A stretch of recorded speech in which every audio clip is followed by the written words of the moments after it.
বন্ধুরা, আপনারা যদি ভারত ও বাংলাদেশের ম্যাচটি দেখে খুশি হয়ে থাকেন তাহলে ভিডিওটিতে একটি লাইক অবশ্যই করবেন। Final match you perform what happening, ঠিক তেমনি warm up match you perform what happening. ঠিক একইভাবে লজ্জার হার হারতে হলো বাংলাদেশকে। গত শনিবার আমেরিকার নাসাউ ক্রিকেট স্টেডিয়ামে একমাত্র ওয়ার্ম আপ ম্যাচে মুখোমুখি হয়েছিল ভারত ও বাংলাদেশ। ধারে ভারে দুই দলের শক্তির ফারাক জমিন আসমান হলেও আশা ছিল ড্রপিং পিচে অনভ্যস্ত ভারতীয়দের সামনে হয়তো প্রতিরোধ গড়ে তুলতে পারবেন বাংলাদেশি খেলোয়াড়রা।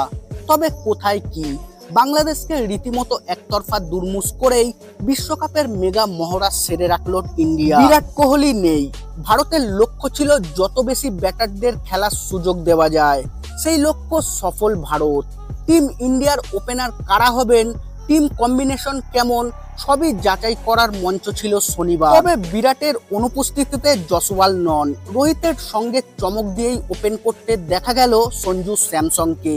তবে সুবিধা করতে ব্যর্থ হন তিনি এবং রোহিত দুজনেই।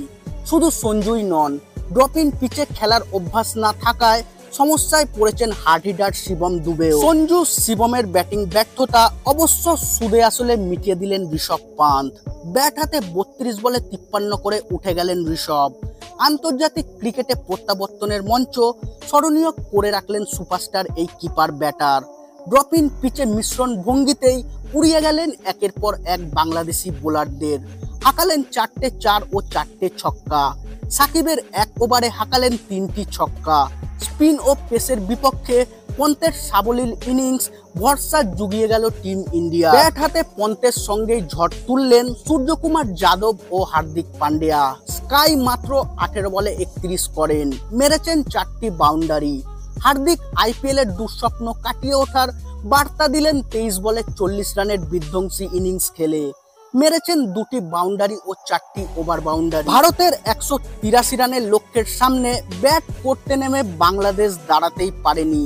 আর্শদীপ সিং নিজের প্রথম ওভারেই লিটন দাস ও সৌম্য সরকারকে ফিরিয়ে দেন। মোহাম্মদ সিরাজ ফেরান ক্যাপ্টেন শান্তকে।